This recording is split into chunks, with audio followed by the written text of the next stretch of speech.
আল্লাহর নবী রুটি আর সবজি রেখে আম্মি জান আয়েশার শিয়রের কিনারে বসে আম্মি জান আয়েশার মাথার মধ্যে হাত বুলিয়ে দিলে।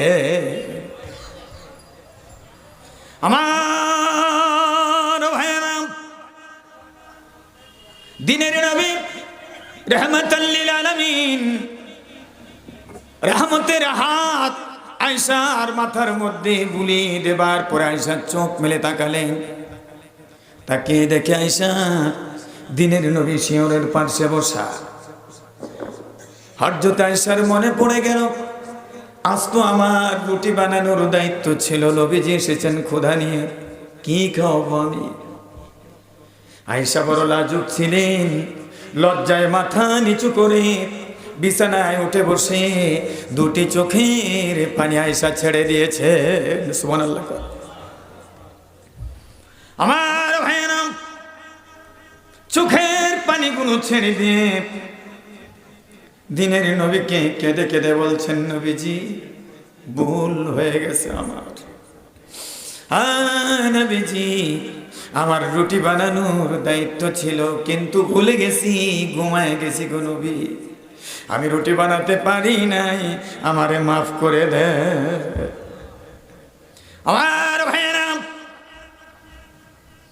আল্লাহর নবী আয়েশাকে সান্ত্বনা দিয়ে ডাক দিয়ে বলে, আয়েশা রে, তুমি ঘুমিয়েছ, ঘুমটা তো একটা ইবাদত, তোমার তো কোনো দোষ নাই, আল্লাহ রাব্বুল আলামিন তোমার চোখে ঘুম দিয়েছে, তুমি ঘুমিয়ে গেছো, কোনো অন্যায় করো নাই, কোনো অপরাধ করো নাই। আয়েশা রে, আমি রুটি বানিয়েছি আর সবজি পাক করেছি, চলো রে আয়েশা, একসাথে দুজনে বসে বসে নাস্তা করি। আমার ভাইরা, আল্লাহর নবী আয়েশাকে আবার কোলে করে দস্তরখানার মধ্যে নিলেন, বসালেন, রুটিগুলো ছেড়ে ছেড়ে সবজি মেখে আম্মি জান আয়েশার মুখে প্রথম নবীজি তুলে দিয়েছেন। আম্মি জান আয়েশা নবীজির সুন্দর চেহারার দিকে তাকাইয়া চোখের পানিগুলো ছেড়ে দিয়ে ডাক দিয়ে বলে, নবী গো, আপনার মতন স্বামী যদি সব নারীদের ঘরে হয়, আল্লাহর কসম করে বলি গো, আমার নবী, ওই সংসার দুনিয়ার জমিনে জান্নাতের সুখ নেমে আসবে। আমার ভাইয়েরা, নবী আয়েশাকে ভালোবাসতেন, আদর করতেন, স্নেহ করতেন, ভালোবাসা দিতেন কাজের মাধ্যমে। কোনোদিন আয়েশাকে ধমক দেয় নাই, কোনোদিন আয়েশাকে মারে নাই, গালি দেয় নাই। নবীজি বলেছেন, তোমরা তোমাদের স্ত্রীদেরকে গালি দিও না, আঘাত করো না, তাদেরকে স্নেহ দাও, ভালোবাসা দাও, তারা জীবনের ভিতরে সোজা হয়ে তোমার খেদমত করবে। আমার ভাইয়েরা, এখন আসলো ওই কথা আমি বলেছিলাম, যুবকরা প্রেম বুঝে না, বুঝে বুড়া মানুষ, মনে আছে না ভাই? বলবো, যুবক মানুষ বিয়ে করিয়েছে, বিয়ে এক সপ্তাহ হয় নাই, স্বামী স্ত্রী গন্ডগোল, বিধি অভিমান করে বাবার বাড়িতে গিয়ে আটক, আর আসে না। অভিমান স্বামীরও এত বেশি বেড়ে গেল, যুবক মানুষ, বয়স মাত্র 25-26, শরীরে রক্ত খুব গরম, সেও বলে যেহেতু সে আটক, আমিও আনবো না। এমন করে করে চলে গেল 2টি বছর। কয় বছর? আমার ভাইয়েরা, ছেলেও রাগ করে আছে, মেয়েও রাগ করে আছে, যুবক যুবতী ফাঁক দিয়া চলে গেছে 2 বছর। ওই বাড়ির চাচা, ওই বাড়ির দাদা, এলাকার মেম্বার, মসজিদের ইমাম, সবাই মিলে বুঝায়া বুঝায়া রাজি করছে, চল তোর বউ আনতে যাও। হ্যাঁ, গেছে আনতো। দাদা শ্বশুরের কাছে আইসা তার বিবে কয়, দাদা আসছেন, বেড়ায় যান, আমি তার ভাত খাইতাম না, আমি যাইতাম না। কষ্টে সারাদিন বুঝাইয়া সন্ধ্যার আগে মিলাইয়া বাড়িতে এনে দিছে। এখন ঘর সংসার শুরু করছে, ছোট ছোট বাচ্চা হয়েছে, বাচ্চাগুলো আস্তে আস্তে বড় হয়েছে, এগুলির বিয়ে করেছে, ছোট ছোট নাতিপুতি হয়েছে। এখন সংসার জীবনের বয়স হলো 40। কত? 40। ছেলে চাকরি করে ঢাকা, নাতি নতি নিয়ে ঢাকায় থাকে। হঠাৎ করে একদিন 2 হাত ভরে ফল টল নিয়ে মা বাবার জন্য বিভিন্ন ধরনের খাবার, বিভিন্ন ধরনের আইটেমের ফল টল নিয়ে ভালো ভালো জামা কাপড় কিনা ছেলে বাড়িতে আসছে। ছেলের বাবা বড় খুশি। ড্যামরা পূর্বপাড়া বাইতুল আমান জামে মসজিদ থেকে নামাজ পড়ে বাড়িছে। লগের আরেক বন্ধু, এডও বুড়া হ্যাঁ বুড়া, দুজনে গল্প করে কয় ঢাকা থেকে ছেলে বহুদিনই বাড়িতে আসছে, অনেক ফল টল নিয়ে আসছে, চলো আমার বাড়িতে একটু খাইয়ে আসবে। বাড়ির বাহির বাড়িতে একটা মার্সা ছিল। মার্সা এটার কি কয়? টেবিলের লাঞ্জা বানায় রা, হ্যাঁ মার্সা না, মাসা। একটা মাসা আছে, মাসার মধ্যে গিয়া বসছে 2 বন্ধু গল্প করে। ভিতরে শুনে ছেলে কইতেছে, কয় মা তোমার নাতিরা খালি তোমারে দেখতে চায়, এবার কিন্তু 1 মাস তাহন লাগবো, আমার সাথে ঢাকা যাইতে হবে। বুড়াই শুনছে এই মাসার মধ্যে বসিয়া, লগে যে আরেক বুড়া লইছে ফল আনিয়া খাওয়াইব। সেই বুড়া চাই দেখে এই বুড়ার চোখটা টল টল টল টল করে পানি করে। জিজ্ঞেস করে, কি ব্যাপার, আমারে নিয়ে আসলা ফল খাওয়াইবা? মানে মাসার মধ্যে বইয়া দিহি কান্দ সোহেতে পানি পরে, কারণ কি? এই বুড়ায় সেই বুড়ারে কয়, শোনো নাই ছেলে কি কইতেছে, 1 মাসের লাগে তার মারে নিবগা, তার মারে যদি নেয় আমি থাকবো কেমনে? কথা কয় না। এখন বুড়া বয়সে 1 মাসের জন্য থাকতা না, জুয়ান বর্ষে বিয়ার পরে 2 বছর রয়েছে কেমনে?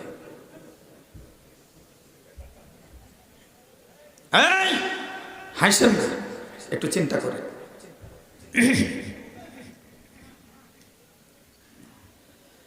আমার ভাইয়ের আবার বুড়া চোখের পানি ছেড়ে দিয়ে কান্দে। পাশের বাড়ির বুড়া এই বুড়াকে বুঝায়, টেনশন করো কে, মাত্র তো 1 মাস, 1 মাস পরে আবার ঢাকা থেকে বাড়িতে আসবে। এই বুড়ায় জবাব দেয়, বুড়িরে ছাড়া 1 মিনিট একা থাকা আমার পক্ষে সম্ভব নয়। আমার ভাইয়েরা, আমি দেখেছি, বাস্তব অভিজ্ঞতা থেকে বলছি, শোনে, এমনও বুড়া আছে বুড়ি মারা গেছে, বুড়া আবার কবরের কিনারে বসে কান্দে, আমার একা রেখে তুমি কেমনে চলে গেলে। পাগল হয়ে যায়, বুড়ি ছাড়া কিচ্ছু বুঝে না। গত পরশু চতুর্শো একটা জানাজা করেছি, এটাকে মানুষ পাগলি ডাকতো আমাদের এলাকায়। এই পাগলি সারা জীবন যার সাথে দেখা হয়েছে, যদি দাদা লাগতো কইতো তোর দাদারে দেখছস, আর যদি জ্যাডা বা চাচা লাগতো তাহলে বলতো তোর জ্যাডারে দেখছস, তোর চাচারে দেখছস। মানে ওর স্বামী মারা যাওয়ার পরে ব্রেন আউট হয়ে গেছে। এই যে ব্রেন আউট হয়েছে আর ভালো হয় নাই, মৃত্যুর আগ পর্যন্ত যেখানে দাঁড়াইতো, যার সাথে দেখা হইতো বলতো তোর জ্যাডারে দেখছস, বাইতে যে গেছে আর আয় না। বুঝেন প্রেম কি জিনিস, মোহাব্বত কি জিনিস, ভালোবাসা কি জিনিস। এমনও দেখেছি বুড়া মরে গেছে, বুড়ি শুয়ে আছে, পুত্রবধূগুলি খাবার পাক করে শাশুড়ি আম্মাকে ডাকলো খাওয়ার জন্যে। শাশুড়ি মা ডাক দিয়ে বলে, তোমরা গিয়া খাও, জীবনে কোনোদিন তোমার শ্বশুরের আগে খাই নাই। এমন বহু মুরব্বী আছে স্বামীর আগে জীবনে কোনোদিন খায় নাই। কথা কোন ঠিক ঠিক না, কিন্তু অনেকটা মানে, অনেকগুলি মানে ঘর থেকে বের হয়ে গেলেন বুড়ি, কবরের কিনারে গিয়ে কবরের মাটি ছুঁয়ে বসে বুড়ি চোখের পানিগুলো ছেড়ে দিয়ে কান্দে আর বলে, আমি ঘরে যেতে পারি না, বালিশে মাথা লাগাইতে পারি না, কেমনে কেমনে আমারে রেখে তুমি চলে গেলে কেমনে কেমনে তুমি আমার রাইখা চলে গেলে। বিবাহের পরে জীবনে কোনোদিন বালিশে মাথা রাইখা ঘুমাই নাই, যতদিন ঘুমাইলাম তোমার ডেনার উপরে মাথা দিয়া ঘুমাইছি। আমার ভাইয়েরা, বুড়ির কান্না ধীরে ধীরে বেড়ে যায়, চোখের পানি পড়ে পড়ে গাল ভিজে ভিজে বুক ভিজে যায়। পিছনের দিকে আইসা পুত্রবধূ শাশুড়িরে ডাকে, মাগো ও মা কেন কান্দে? বাবা তো মরে গেছে, আজকে 1 সপ্তাহ হয়ে গেছে। আমরা বসে আছি, আমাদের সাথে খাবেন, আসেন। শাশুড়ি পুত্রবধূ চোখের দিকে তাকাইয়া ডাক দিয়ে বলে, এত নিষ্ঠুর হয়ো না, তোমার শ্বশুরকে রেখে জীবনে কোনো দিন খাই নাই, আজকেও খাবো না। আমার ভাইয়েরা, 1 জন 2 জন 3 জন 4 জন লোক জমে গেল। প্রতিবেশী আবার অন্য বাড়ির মহিলাগুলি এসে ডাক দিয়ে বলে, আপনি কি পাগল হয়ে গেছে? ভাইজান তো মরে গেছে, আপনার স্বামী মরে গেছে, আপনি কি পাগল হয়ে গেছেন? আসে, স্বামী তো এমন সবারই মরে, এমন তো অনেক মানুষ স্বামী হারা হয়, এভাবে কান্দেন কেন? বুড়ি ডাক দিয়ে বলে, এভাবে বলো না, আমার একটা মুহূর্ত যেন মনে হয় এক একটা দিন এক একটা রাত্রের মতন, বুড়াকে ছাড়া আমার জীবন যেন মনে হয় শূন্য। আমার ভাইয়েরা, একজন বুড়া মানুষ বুড়িকে রেখে মুহূর্ত কাল থাকতে পারে না, বুড়িও বুড়াকে রেখে থাকতে পারে না। এজন্য আমি বলি, বুড়া মানুষ প্রেম বুঝে, তাদের কোনো কাহেসাত নাই, কোনো আবেগ নাই। এমন এক মায়ার বন্ধন, এমন এক প্রেমের বন্ধনে আবদ্ধ হয়েছে, এখন বুড়ি বুড়ারে ছাড়া থাকতে পারে না, বুড়িও বুড়াকে ছাড়া, বুড়াও বুড়িকে ছাড়া থাকতে পারে না। কথা কোন ঠিক কিনা?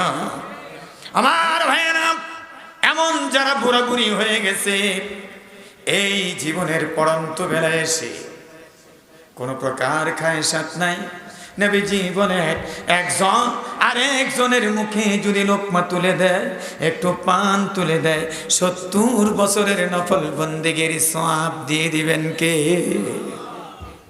আহা, আম্মি জান আয়েশার সাথে রাসূল খাইতেন, ওই জায়গায় পানি পান করে যখন গ্লাসটা রাখতো, আয়েশা যেখানে ঠোঁট লাগিয়ে পানি পান করেছেন, আমার নবী ওখানে ঠোঁট লাগিয়ে পানি পান করেছেন। জোরে জোরে কোন সুবহানাল্লাহ।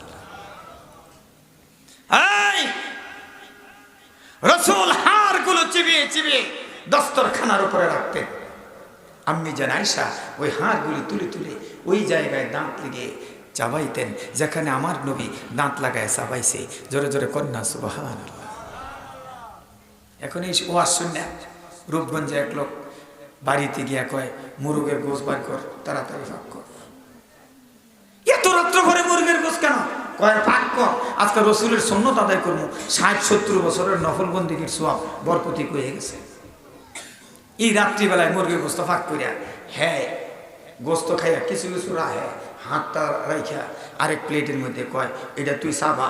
রসুল এভাবে রাখতো, আয়সায় সাবাইতো, ওখানে তো হেই সাবান দিয়া বমি করে দিছে।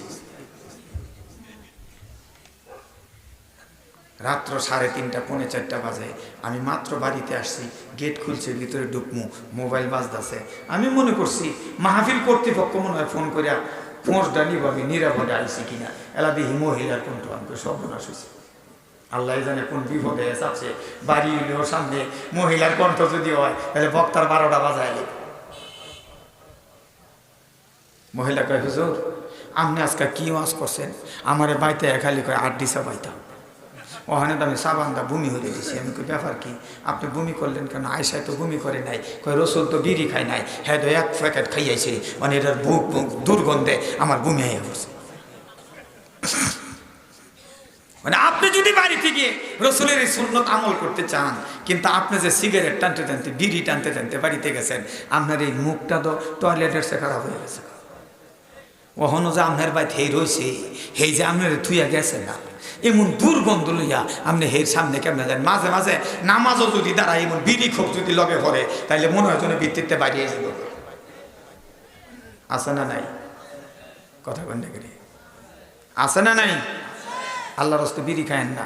আর আল্লাহর রাস্তায় আরেকটা অনুরোধ, জর্দাও খায়েন না। মানে জর্দা মৌলবীরাও খায়, জর্দা মৌলবীরাও খায়। আমি যদি জর্দা নিষেধ করি, অনেক মৌলবী আমার ভাই খেয়ে। আবার অনেকে কয় হুজুর আমরা বিড়ি খাই, আপনারা তো জর্দা খান, এর লেগে আমি পানি খাই না। আমার সাথে চাকরি করে একটা ছেলে, খুব মেধাবী, খুব ভালো। আমি বললাম তুমি যদি পানটা না খাইতা তোমার অনেক সুন্দর দেখা যেত, তোমার চেহারা নায়কের লাই। হ্যাঁ খুব খুশি, পান খাওয়া ছেড়ে দিছে। 4-5 দিন পরে দিয়ে আবার খায়। আমি কই কি হয়েছে? কয় পারি না। আমি কই যেহেতু পারো না, এটা তোমার নিশা হয়েছে, তোমার লেগে হারাম হইল ওইটা। পরে আমার হাতে থাফাদের ধরে কয় তওবা করলাম, আর খাইতাম না, এখন আর খাই না। আচ্ছা পান না খাইলে মানুষ মরছে, আপনারা দেখছেন? কথা কই না করি, সিগারেট না খাইলে মানুষ মরছে, এটা দেখছেন? বরং সিগারেট খাইয়া মানুষ মরে, জক্কা হয়। কথা কোন ঠিক কি ঠিক না? আমারই একটা কয় হুজুর আপনি তো কই এলেছেন সহজে, আমার সোহালে টয়লেটই হয় না এটা না খাইলে। চিন্তা হচ্ছেন কারবার কি গিধরের ঘরের গিধর তুই, তুই এই খারাপ জিনিসটা খাইলে তোর টয়লেট হয়। আল্লাহর হস্তে অনুরোধ, বিড়ি সিগারেট খাই না। রাজি আছেন তো? সবাই করবে। বরকতি এতক্ষণ বালি কইছিলেন, ওহানি তো সর্বনাশ করছে। বিড়ি সিগারেট খাইবেন না ছাড়বেন? কথা কয় না। বিড়ি সিগারেট ছাড়বেন না খাইবেন? দেখছেন সারার পক্ষে কাটা কাটা, আমি নিজেও সারার পক্ষে। লিল্লাহি তাকবীর, আল্লাহ কবুল করুক।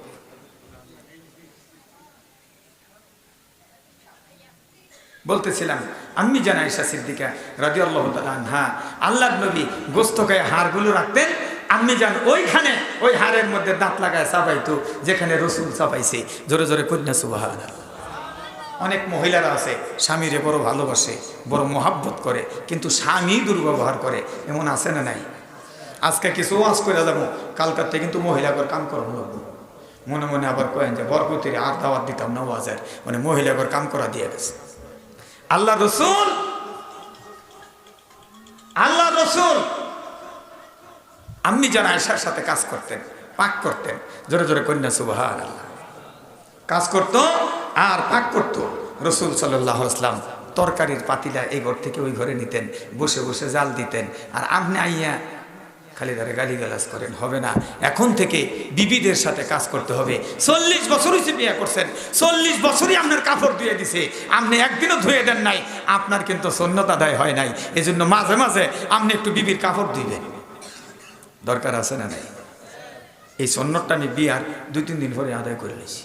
গোসলখানার মধ্যে ঢুকে দিয়ে কিছু কাপড় আছে, আমি মনে করছি যারই হোক, হয়তো আমার বিবির হইব, নাইলে আমার বইনের হইব, নাইলে আমার মার হইব, কেউ না কেউ তুলব। সাবান লাগায় সুন্দর করে গুচ্ছা এগুলি খোলায়া সিপদা উড়ানো লাড়তাছি। আমার মায় কিন্তু দেখছে। আমার কিন্তু সৌভাগ্য, আমার মা 2টা, আলহামদুলিল্লাহ করে। এত দোয়া করে দোনোটায়, আপন মার চাইতে এই বিমাতায় বেশি দোয়া করে। কারণ আমি যদি শাড়ি কিনি, 2টার লেগে 1 দামের শাড়ি কিনি, আর আমি বাড়িতে গিয়ে যখন মা কইয়া ডাক দেই, দোনোটা একবারে বাড়ি আইয়ে। এই জন্য চিন্তা করলাম 2টাই তো দোয়া করে, এই জন্য ডাবল দোয়া আল্লাহ খালি মর্যাদা বাড়াইতেছে। আলহামদুলিল্লাহ করে। তো কাপড় যে ধুয়ে দিছি, এটা আমার মাই দেখছে, কিচ্ছু কয় নাই। রেডি হইতেছি মাদ্রাসার জন্য কাপড় চাপড় করিয়া খাইতেন গেছি। মায় কিন্তু আমার সবসময় খাওয়ায়। মায় কইতেছে তুই মৌলবি হইছ এই কাম করার লেগে। আমি কই কি করছি? কই তুই যে বই কাপড় দিছ, মানুষ শুনলে কি করবো, সরব না? আমি কই মা বউর কাপড় ধুইছি, এটা মানুষের শুনলে স্মরণ কি? এটা তো নবীর সুন্নত। বরং আর যদি কেউ শোনে তারাই কাম করব, সংসারের মধ্যে শান্তি হইব। আব্বাই কি আপনার কাপড় কোনোদিন ধুয়ে দিছে না? এবার মার হকে গেছে না, মা কয় বাবা রে তোর বাহে কাপড় দিয়ে দিব, লাঠির উপরে রাখে, দেখলে ডর হবে। আমি কই রাখেন, আমি পাবলিক গুরুস্থানে যাবো, আব্বাই দয়না থাকবো, মহিলার কাপড় ধোয়ার ওয়াশটা করে দিয়াম, মাঝে মাঝে তেল দিয়ে দেওয়া এবং সীতা কাইটা দেওয়া, বেনিগিটটা দেওয়া, এই ওয়াশগুলি করবো না। কয় বাবা তুই করিস, আরও আগে যদি ওয়াশটা করতি তাহলে আমার শান্তি দিত। এবার গোরস্থানের মধ্যে এই ওয়াশটা করছি, হঠাৎ করে দিয়ে আমার উঠানে একটা জাম গাছ ছিল, এটা মারা গেছে। এই জাম গাছের নিচে বইয়া আব্বাই মার বেনিগেটতেছে, মনে মনে করে কাম হয়েছে ও আছে। মাদ্রাসার তাইসি করে আমি মারে জায়গায়, মা আব্বাই যে আপনারে বেনিগেটটা দিছে, এই কথাটা তো আপনি আমার টেনে কইলেন না। কয় বাবা রে কি ভালো যে লাগছে আজকে, এই ওয়াজটা কাম হয়েছে। তাহলে মোহাব্বত বাড়ছে না কমছে? কথা কন না কে? এই জন্য আলেম দেখে দিকে আত্মীয় করবেন। আলেম, আমার শ্বশুর আসছে আমারে দেখতো, আমার বিয়ের আগের গল্পটা একটু কয়ে দিই। আমার শ্বশুর আসছে আমারে দেখতো, আইয়া দেখে আমি দান লাগাই, আমি কিন্তু কামও করতে দিই, দান লাগাই। আর কেউ তেন কিছু বুঝে না, বাদ গেছে গা। গিয়া কয় যেই ছেলে মাস্টার ডিগ্রি পাস করিয়া, কামেল পাস করিয়া, মৌলবি হইয়া দান খেত লাগাই তারে, এই ছেলেটা আমার মাইয়া বিয়ে দিলে আমার মাইয়ার সুখ হইব, কোনো অসুবিধা নাই, কিচ্ছু মানি না, দিয়ে দিয়াম বিয়া। আলেমের সাথে আত্মীয় করলে দুই দিক থেকে লাভ। একদিক থেকে আপনার মেয়েটা সুখী হবে, আরেক দিক থেকে আপনি আলেমের শ্বশুর হওয়ার কারণে কিয়ামতে আপনার নাজাতের উসিলা হবে। সুবহানাল্লাহ কর। এই জন্য আব্দুল গাফফার নুরির একটা বিয়া করানোর দরকার না? কথা কই না কেন আপনারা? এই আমি আজকে দায়িত্ব দিয়ে গেলাম, আগামী ফেব্রুয়ারিতে ডেমরা গ্রাম আবার আমার মাহফিল আছে, আমি কিন্তু জিজ্ঞাসা বিয়া করছে কি করছে না, আপনারা করাইছেন কিনা, এটা আপনার দায়িত্ব। এত দেরি হইতেছে কে? ভালো একটা মাইয়া, পরহেজগার একটা মাইয়া, ওরা বিয়া করাই দেন, সেও সুখী হবে, আর যারা বিয়া দিব তারাও সুখী হবে। রসুল কইছে হয়তো আলেম হও, আলেম না হতে পারো, আলেমের বাবা হও, বাবা যদি না হইতে পারো আলেমের শ্বশুর হও, এইটাও যদি না পারো আলেমের দাদা শ্বশুর হও, আলেমের নানা শ্বশুর হও। এখন চিন্তা ভাবনা করে দেখেন আলেমের লোকে আত্মীয়টা কেটা করবে। দরকার আছে না নাই? আলেমের বিবি হইলে সবচেয়ে শান্তি সুখী। আমার বিবি যখন বান্ধবীদের সাথে গপ করে, আমার বিবি বান্ধবীদের সাথে যে অনুভূতিটা ব্যক্ত করে, মনে হয় যেন জগতের সবচেয়ে বেশি সুখী সে। কারণ আমি তার পাক করার মধ্যে সহযোগিতা করি, মাঝে মাঝে কাপড় লতা ধুয়ে দিই, মাঝে মাঝে ঘরটা আমি গুছাই। এগুলি রসুলের সুন্নত। জোরে জোরে কোন সুবহান।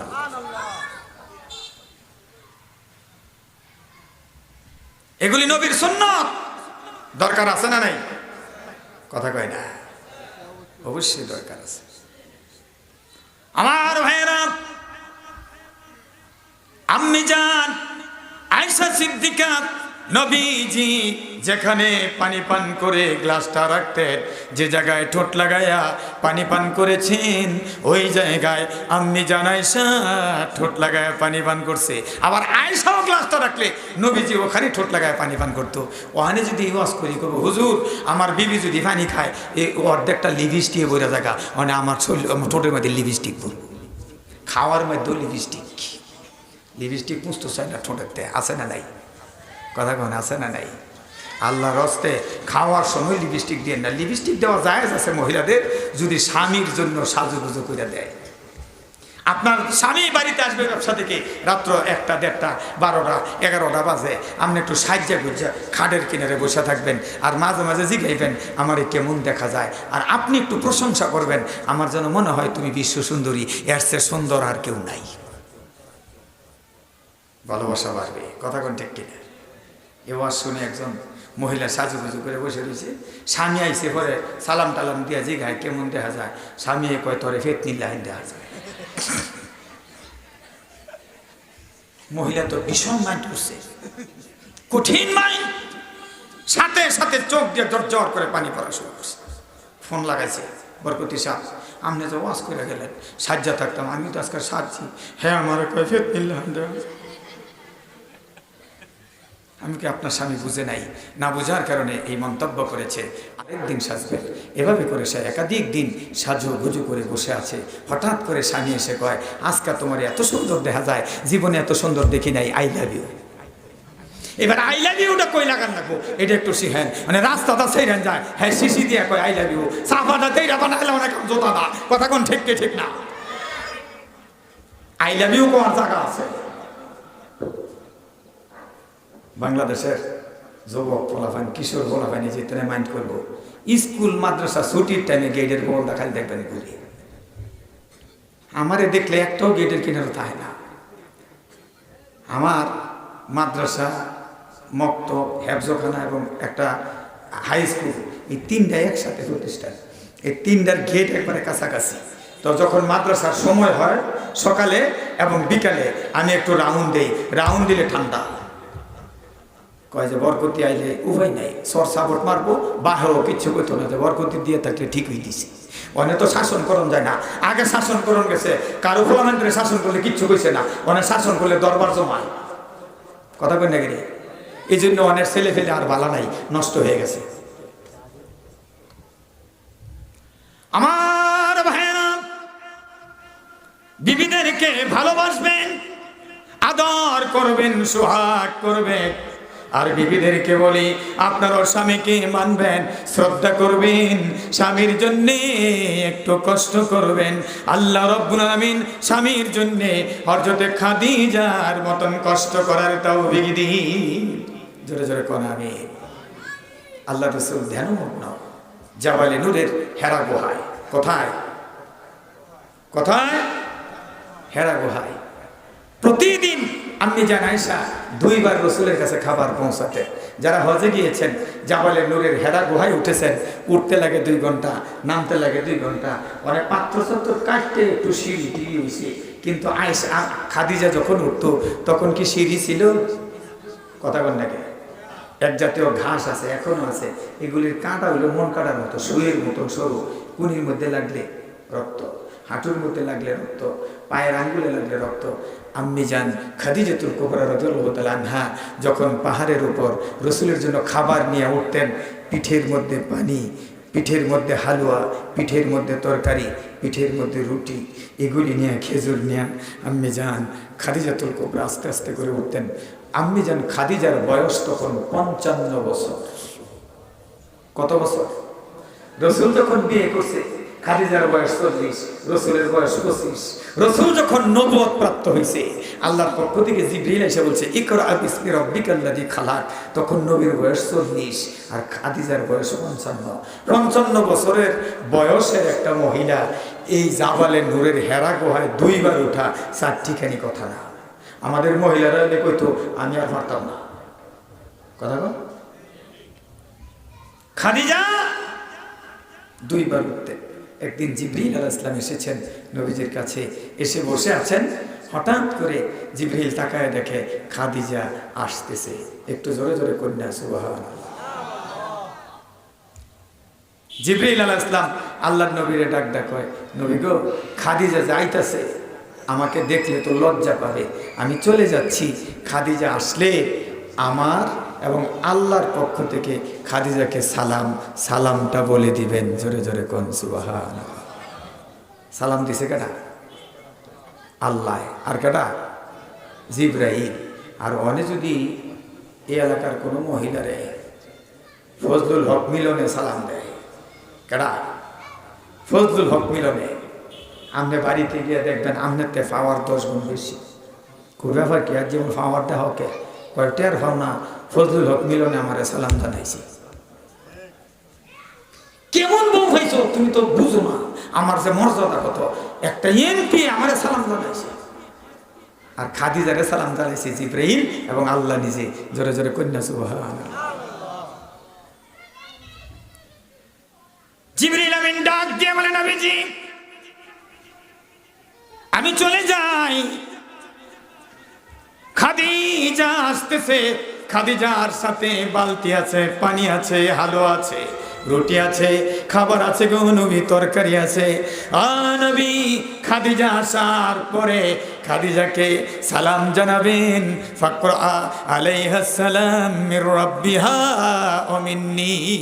জোরে জোরে কোন সুবহানাল্লাহ। নবী ফাকরা আলাইহাস সালাম মির রাব্বিহা ওয়া মিন্নি। খাদিজার রবের পক্ষ থেকে এবং আমার পক্ষ থেকে খাদিজাকে সালাম বলে দিবে। সুবহানাল্লাহ। জিবরিল আমিন চলে গেলেন। সে খাদিজা ডাক কয়, নবী গো, আমি ওই দিন বেশি খুশি হয়েছি যেই দিন আপনার স্বামী হিসেবে পাইছি। জোরে জোরে কোন সুবহানাল্লাহ। আল্লাহর নবী ডাক কয়, খাদিজা, এর চাইতে বড় খুশির খবর আছে। কি গো নবী? আল্লাহর নবী ডাক বলে, খাদিজা, আল্লাহ তোমাকে সালাম দিছে এবং জিবরিল তোমারে সালাম দিছে। জোরে জোরে কোন সুবহানাল্লাহ। হঠাৎ করে নবীজি তাকায় দেখে খাদিজার চোখ বেয়ে বেয়ে পানিগুলো পড়তেছে ঝর্ণার মতন ফুটা ফুটা করে। নবীজি ডাক দিয়ে বলে, খাদিজা, তুমি কি খুশি হও নাই? খাদিজা ডাক দিয়ে বলে, নবীজি, খুশি হয়েছি, আল্লাহ সালাম দিয়েছেন, এর চাইতে খুশির খবর কি গো নবী আছে? নবী, খুশি হয়েছি, কিন্তু আমি কান্দি। আল্লাহর সালামের জবাব আমি কেমনি দিমু? আমার যে ভাষা জানা নাই। নবী আমার ডাক দিয়ে বলে, খাদিজা রে, টেনশন করো না, আল্লাহর সালামের জবাব তোমার পক্ষ হয়ে আমি দিয়ে দিলাম।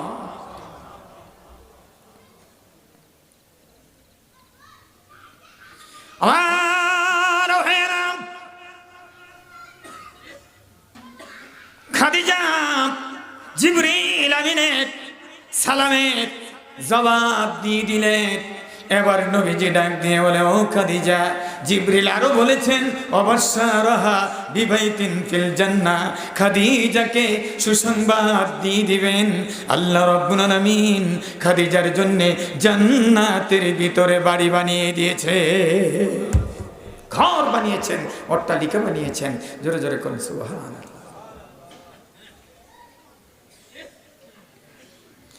এবার আমার নবী খাবার গ্রহণ করার জন্য তৈরি হলেন।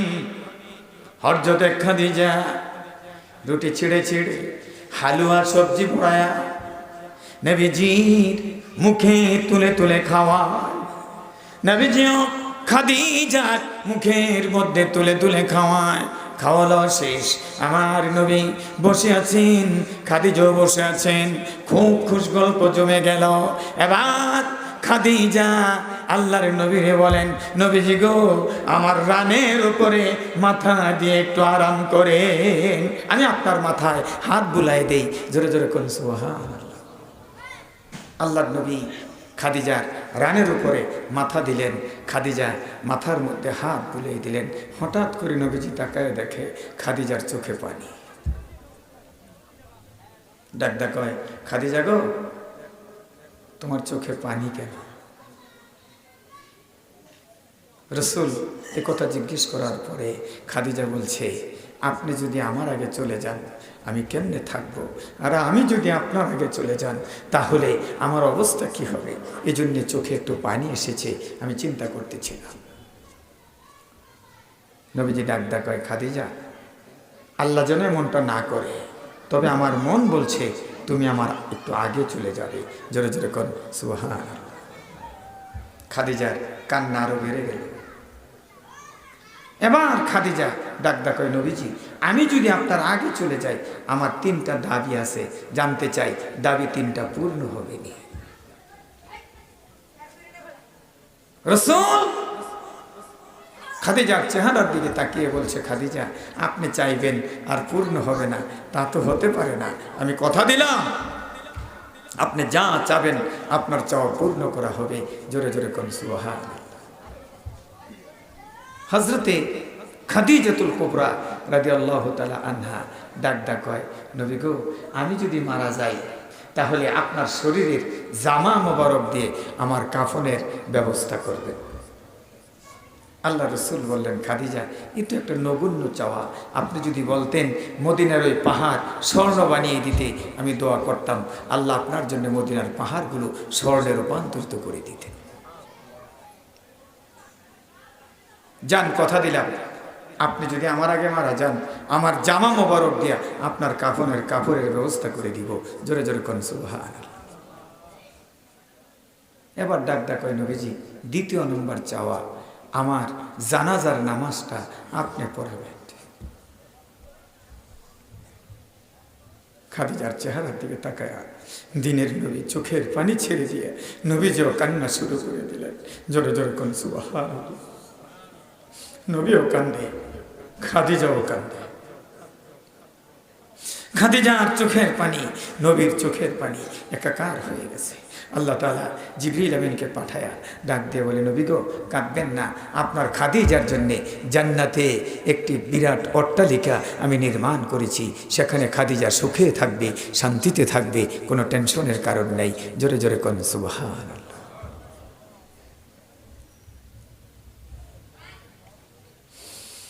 খাদিজা ডাক দিয়ে বলে, নবীজি, 3 নাম্বার চাওয়া হলো আমার, আমাকে কবরস্থ করে মাটি দিয়ে সব সাহাবীগুলি যখন চলে আসবে, আপনি কথা দেন আপনি চলে আসবেন না, আপনি আমার কবরের কিনারে দাঁড়িয়ে থাকবেন যতক্ষণ পর্যন্ত না আমি মুনকির নকির ফেরেশতার জবাব না দিতে পারবো। আমি যদি না পারি, আমি যদি আটকে যাই, ও নবী, আপনি মুনকির নকির ফেরেশতার প্রশ্নের জবাবগুলি দিয়ে দিবে। আমার ভাইয়েরা, আল্লাহর নবী ডাক দিয়ে বলে, খাদিজা রে, কথা দিলাম আপনাকে কবরস্থ করে আপনার কবরের কিনারে আমি দাঁড়িয়ে থাকবো ততক্ষণ মুনকির নকির ফেরেশতার প্রশ্নের জবাব দেওয়া না হবে, যতক্ষণ আমি নবী আপনার পক্ষ হয়ে প্রশ্নের জবাব বলে দিব। খাদিজা এবার একটু মুস্কি হাসলেন। জোরে জোরে কোন সুবহানাল্লাহ। খাদিজা একটু মুস্কি হেসেছে। হঠাৎ করে একদিন খাদিজা চলে গেলেন। আল্লাহর নবী তার দেয়া কথা রেখেছেন, নিজের জামা মোবারক দেয়া খাদিজা কাফনের ব্যবস্থা করে দিয়েছেন। সুবহানাল্লাহ। জানাজার নামাজ পড়ি জান্নাতুল মুআল্লা, মক্কা শরীফের একবারে কাছে, যারা গিয়েছেন হজ করতে, জান্নাতুল মুআল্লা একবারে মক্কা নগরীর কাছে। এখানে কবরস্থ করে সব সাহাবীরা একে একে চলে যাচ্ছে। নবীজি দাঁড়িয়ে আছেন চোখের পানি ছেড়ে, নবীজি কাঁদতেছেন ফুঁপিয়ে ফুঁপিয়ে। হঠাৎ করে ওমর পিছনের দিকে তাকিয়ে দেখে সবাই চলে এসেছি, কিন্তু নবীজি আসে না। আল্লাহর নবী আসে না, নবীকে আসার কথা বলবে কে? আল্লাহর নবীর প্রিয় সাহাবী আবু বকরের দিকে তাকিয়ে ওমর বলছে, আবু বকর, আপনি বয়োবৃদ্ধ সাহাবী, নবীর সবচাইতে প্রিয় সাহাবী, আপনি একটু রসুলকে বলেন খাদিজা চলে গেছে তো কি হয়েছে? খাদিজা তো চলে গেছে, আল্লাহর নবীকে আল্লাহ তাআলা এর চাইতে উত্তম স্ত্রীর ব্যবস্থা করে দিবেন। খাদিজার জন্য মন খারাপ লাগে, খাদিজার জন্য কাঁদে, আমাদেরও খারাপ লাগে। নবীকে বলেন নবী যেন চলে আসে। নবী যদি না আসে একজন সাহাবী ঘরে ফিরবে না। জোরে জোরে কোন সুবহানাল্লাহ। আবু বকর পিছনে গিয়ে দাঁড়ালেন। নবীজির পিছনে দাঁড়িয়ে আবু বকর বললেন, নবীজি, নবীজি, আপনি খাদিজার জন্য কাঁদেন, তাকে দেখেন আপনার সাহাবীরাও কান্দে, আপনার খারাপ লাগে গো নবী? আমাদেরও কি কম খারাপ লাগে? ও নবী, আপনি যে দাঁড়িয়ে আছেন খাদিজার কবরের কিনারে, আপনি যে যান না, আপনার সব সাহাবীরা দাঁড়িয়ে আছে। আপনি নবী যদি ঘরে না ফিরেন, কোন সাহাবী ঘরে ফিরবে না। নবীজি আবু বকরের চেহারার দিকে তাকিয়ে বলছে, আবু বকর, আপনি সবাইকে চলে যেতে বলেন, আমি আমার খাদিজারে কথা দিয়েছি, তার মুনকির নকির ফেরেশতা সওয়াল জবাব যতক্ষণ না হবে ততক্ষণ আমি তার কবর ছাড়ব না, কবরের পাশে দাঁড়িয়ে থাকবো। জোরে জোরে কোন সুবহান। আল্লাহর নবী দাঁড়িয়ে আছে, নবীজির চোখের পানি খাদিজার কবরের উপরে ফুটা ফুটা করে পড়ে। আল্লাহর আরশ কাঁপতেছিলেন। আল্লাহ তাআলা জিবরিল আমিনকে ডাক দেয়া বলে, জিবরাইল আমার নবীর কিনারে যাও, আমার নবীরে গিয়ে বলে দাও আর এক ফোঁটা চোখের পানি যেন আমার নবী না ফেলে। নবীকে গিয়ে বলে দাও খাদিজার সওয়াল জবাব হয়ে গেছে, আমি আল্লাহ খাদিজার পক্ষ থেকে তার প্রশ্নের জবাব দিয়ে দিয়েছি। জোরে জোরে কোন সুবহান।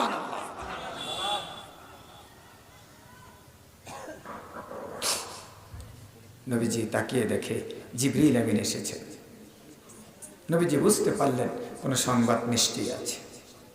জিবরিল আলাইহিস সালাম ডেকে বলে, নবী গো আপনি কাঁদবেন না, চোখের পানি ছাড়বেন না। আল্লাহ রাব্বুল আলামিন আপনার খাদিজার পক্ষ হয়ে মুনকির নকির ফেরেশতা সওয়ালের জবাব দিয়ে দিয়েছে। আজকের নারীরা যদি এরকম হতো, খাদিজার মতন হতো, আমলি হতো, আপন আপন স্বামীর খিদমত করত, মন জয় করত, আমার বিশ্বাস তাদের ঘরে আল্লাহর পক্ষ থেকে সালাম চলে আসত। আমাদের নারীরা যেন খাদিজার মতন হবে, আর আমরাও যেন রসুলের সুন্নত তরিকায় চলে বিবিদের সাথে উত্তম আচরণ করতে পারি। আল্লাহ আমাদেরকে কবুল করুন। একটু দুরূদ শরীফ পড়ি। আল্লাহুম্মা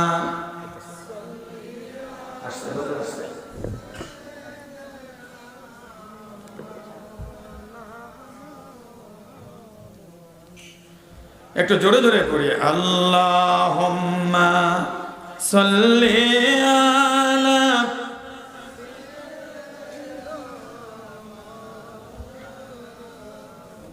ওয়া আলা আলি সাইয়্যিদিনা। সকলের প্রতি অনুরোধ, বিনীত অনুরোধ রইল, মহিলাদের ব্যাপারে অল্প কিছু নবী জিন্দিগানি থেকে, নবীর পরিবার থেকে আমি আলোচনা করেছি। এই আলোচনাগুলো যেন আমরা আমলে পরিণত করতে পারি। নবীজির পারিবারিক সুন্নাত, নবীজির সামাজিক সুন্নাত, নবীজির রাষ্ট্রীয় সুন্নাত সবগুলো যেন আমরা আমাদের জীবনের সাথে মিলিয়ে নিতে পারি। আল্লাহ কবুল করুন। জোরে জোরে করে আমিন। অনেকে মনে করে ইসলামে কোনো হাস্যরস নাই, কোনো কৌতুক নাই, এন্টারটেনমেন্ট নাই, এটা অনেকে মনে করে। অথচ রসুল পারিবারিকভাবে এন্টারটেনমেন্ট করেছেন, কৌতুক করেছেন। আল্লাহ রসুল হযরতে আলীকে নিয়ে আর কিছু সাহাবী নিয়ে একদিন খেজুর খাইতেছিলেন। খেজুর বলবো, হ্যাঁ, খেজুর খাচ্ছিলেন। আল্লাহ রসুল খেজুর খেয়ে আলীর সামনে সবগুলো বিছি রাখে। খেজুর খাওয়া শেষ, আল্লাহ রসুল মুচকি হেসে একটু উপহাস করে বলে, আমাদের মধ্যে এমন পেটুক আছে রে, একজনে দুইজনের সমান খায়। আলী তো তাকায় দেখে, হ্যাঁ বিসি ডাবল দেয়া। আলী আলেম ছিলেন, ভালো একজন হক্কানি আলেম, সাহাবীদের মধ্যে সবচেয়ে বড় আলেম ছিলেন হযরতে আলী। নবীজি বলছেন, আনা মাদিনাতুল ইলম ওয়া বাবুহা আলীয়ুন, আমি হলাম ইলমের শহর আর এই শহরের দরজা হইছে আলী।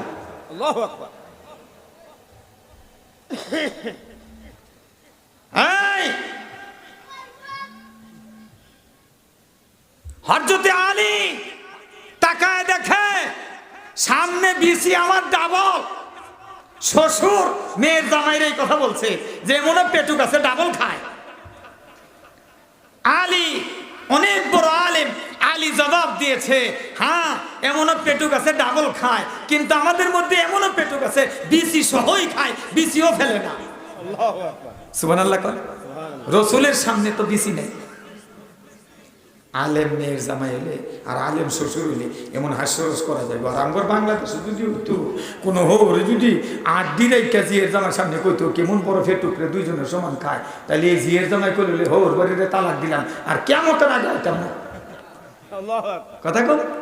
কিন্তু আলীও বেজার হয় নাই, রসুলও বেজার হয় নাই, হাস্যরস করেছেন, আনন্দ উল্লাস করেছেন। এটা রসুলের পারিবারিক এন্টারটেইনমেন্ট। জোরে জোরে কন্যা সুবহানাল্লাহ, আরো জোরে কোন সুবহানাল্লাহ। কিন্তু এখন আমরা কি করি? এই জন্য আল্লাহর রাসূল অনুরোধ করলাম, আলেম হন, আলেমদের সাথে সম্পর্ক করে। রসুল বলছেন, কোন আলিমান, আলেম হও, আও মুতাআল্লিমান, আলেম হতে পারো নাই, আলেমের ছাত্র হও। এটা দাখিল মাদ্রাসা না? হ্যাঁ, এই মাদ্রাসার মধ্যে ছেলে মেয়েদেরকে ভর্তি করবেন, তাদেরকে আলেম বানাবেন। এই তো সামনে জানুয়ারি মাস আসতেছে, মুসলমানের দেশ বাংলাদেশ, হাই স্কুলও ছাত্রর অভাব নাই, মাদ্রাসার মধ্যে ছাত্র কম। উচিত ছিল মাদ্রাসার মধ্যে ছাত্র বেশি দেওয়া।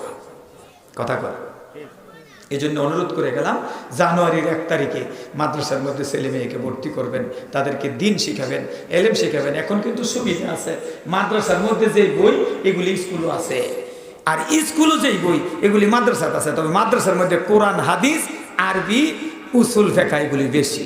তাইলে মাদ্রাসার স্টুডেন্ট এখন মেধাবী বেশি হয়। মাদ্রাসার স্টুডেন্টগুলো কি এখন মেধাবী বেশি হয়, একটু বেশি মেধাবী। আপনারা দেখবেন বিশ্ববিদ্যালয়ের পরীক্ষার মধ্যে মাদ্রাসার ছেলেরা 1 নাম্বার, মাদ্রাসার ছেলেরা ফার্স্ট, বিসিএস পরীক্ষায় মাদ্রাসার ছেলেরা ফার্স্ট। কথা কোন ঠিক কি ঠিক না?